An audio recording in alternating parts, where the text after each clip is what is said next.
Hello, how are you doing today? Did you have a great Christmas? I did. I hope you did too, and I hope you had a wonderful time with your friends and family. My name is Miss Belinda Thompson, and today I'm going to be reading you a wonderful book. It's called The Crippled Lamb by Max Lucado. It is a great book.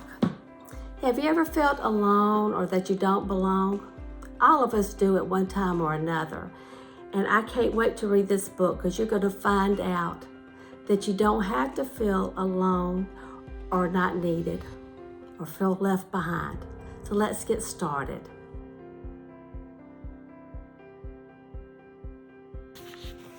Once upon a time in a sunny valley, there lived a little lamb named Joshua. He was white with black spots and black feet, and he had sad eyes. Josh felt sad when he saw the other lambs with the white wool and no spots.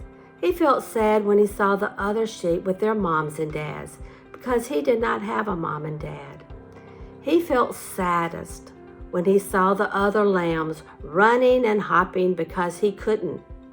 Josh had been born with one leg that did not work. He was crippled. He always limped when he walked.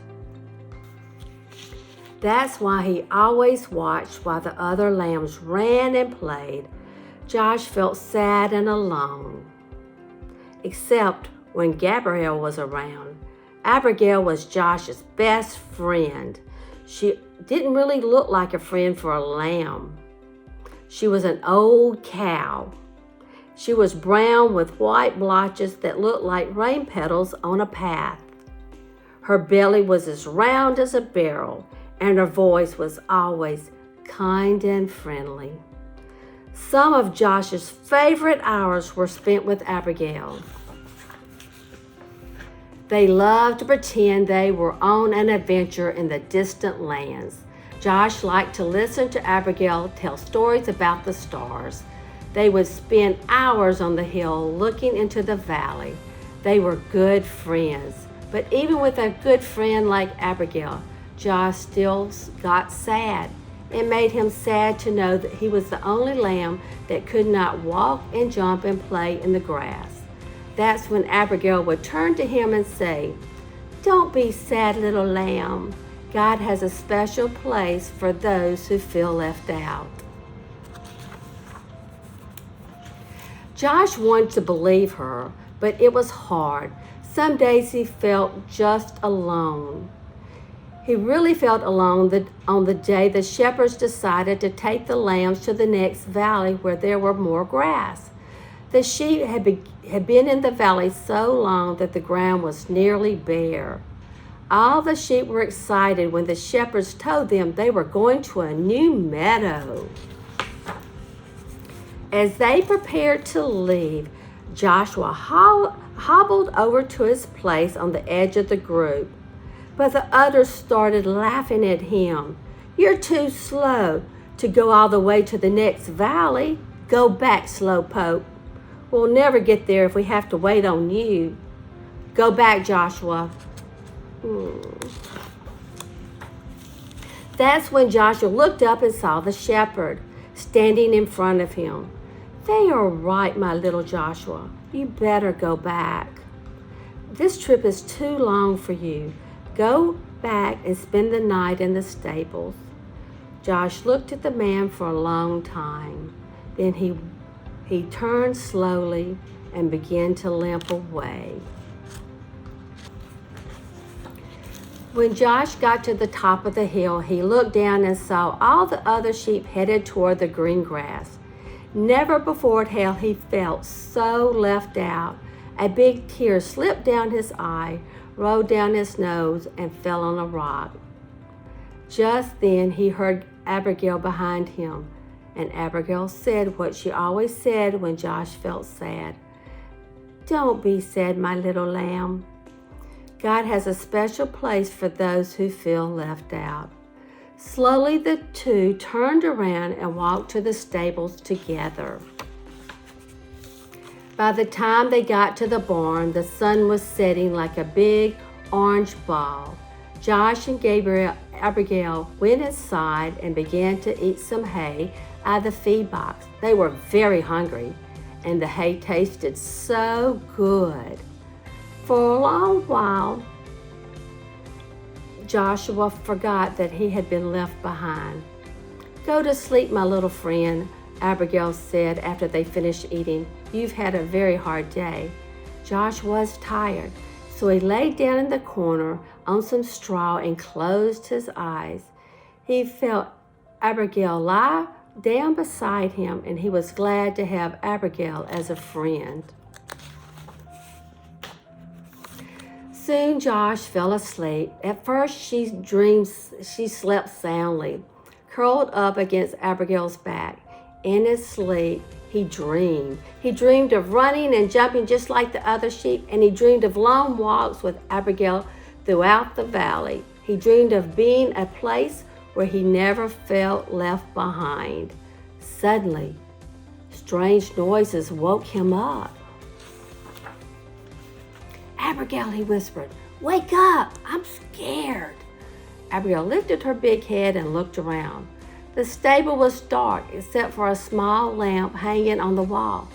"Somebody is in here," Josh whispered. They looked around across the dim-lighted stable. There, lying on the fresh hay in the feed box, was a baby. A young woman was resting on a big pile of hay beside the feed box.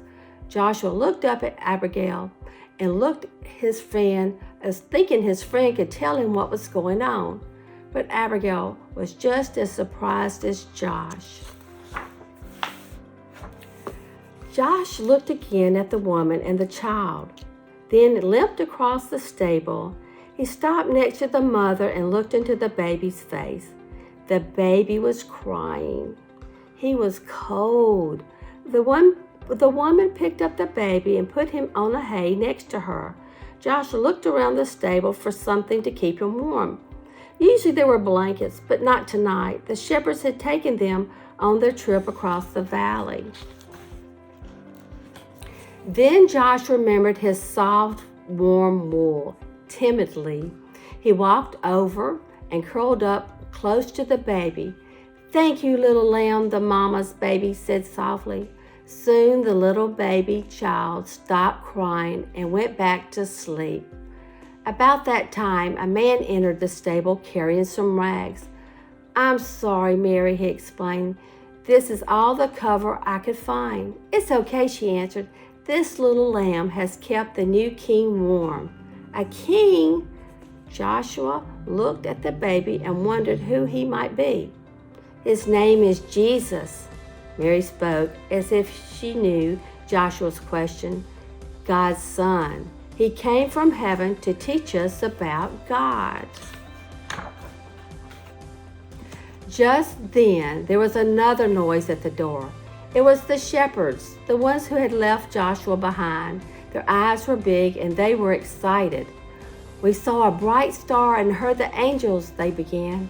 Then they saw Joshua next to the baby. "Joshua, do you know who this baby is?" "He does now."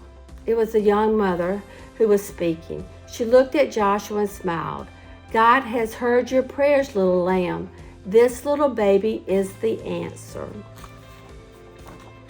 Joshua looked down at the baby. Somehow he knew this was a special child, and this was a special moment.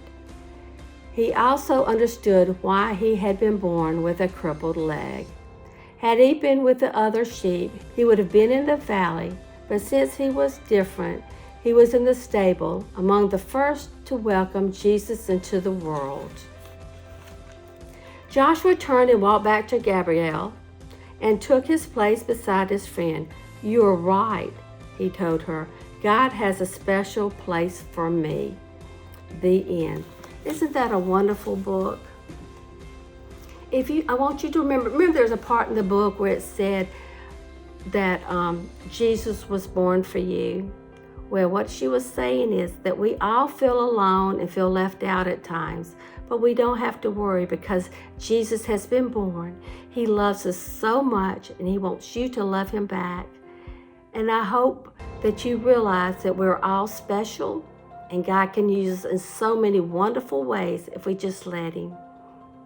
God bless you, and I hope you have a wonderful new year. Take good care.